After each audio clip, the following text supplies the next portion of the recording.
Hey everybody, welcome to another Bet Carter with me, Daryl Carter for RacingTips.com. Cracking weekend of action. Newbury is on fire. Champ done the business today.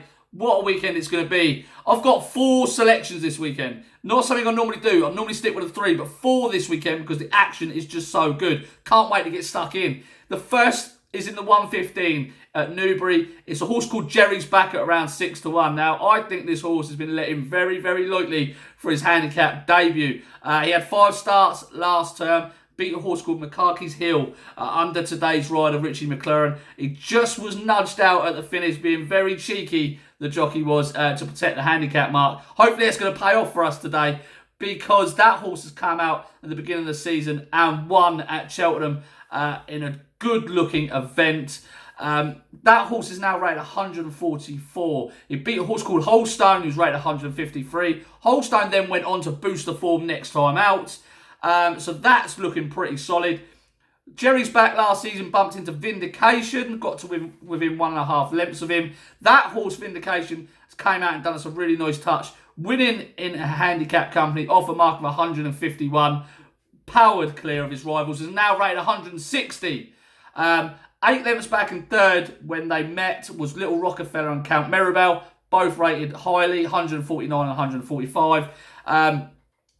And then Jerry's Back looked like he was going to beat Castafiore last season, but Barry Geraghty slowed him into the last, lost all momentum, and was ultimately beaten. But ignore that run because it was better than the bare result there. This just looks a great opportunity for Jerry's Back off 145. Now, Philip Hobbs is plus £65 to a pound stake at Newbury. All of his top horses have been ready first time out. Defi de Sol, Time Hill, Evident Detail, Gumball. And Richie McLaren is 1 for 2 for this trainer. So I'm really looking forward to Jerry's Back in the 115. That's my nap of the day. Quickly move on. 150, Soul Emotion for Nicky Henderson. 14 to 1 in places. Not the choice of Nico, but was really impressive in his 2 starts, the first 2 British starts last year, winning by a combined distance of 10 lengths. He then stepped up to Grade 1 company where he ran a blinder up to 3 miles in the JLT long walk hurdle behind Paisley Park, beating 5 lengths. Now, he looked like the winner 2 out, and he just blew up and just didn't get home. I think this drop back and trip is definitely going to suit him. Like I say, he's gone well fresh before. That race came after a 200-odd day break. So I think he's the class act in here off top weight off 150. In the 225 at Newbury, I'm going to stick with Epatante. I think she's got valid excuse for Cheltenham with the flu jab affecting her the way it did. She was the banker of the week for JP McManus, and you don't take those words lightly. She was excellent in 2 starts last term. She's off a mark of 137 in handicap company, and the form of her Kempton debut British run is worked out remarkably well. There's so much depth to it. I could be here all day. The last horse of the day is a horse called No Comment in the 340 at 14 to 1 again for Philip Hobbs.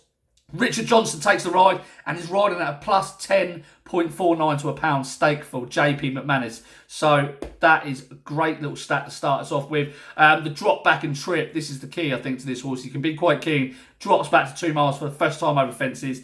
Is now £7 lower than his hurdle mark and putting a blinding effort on return behind a horse called Valdez.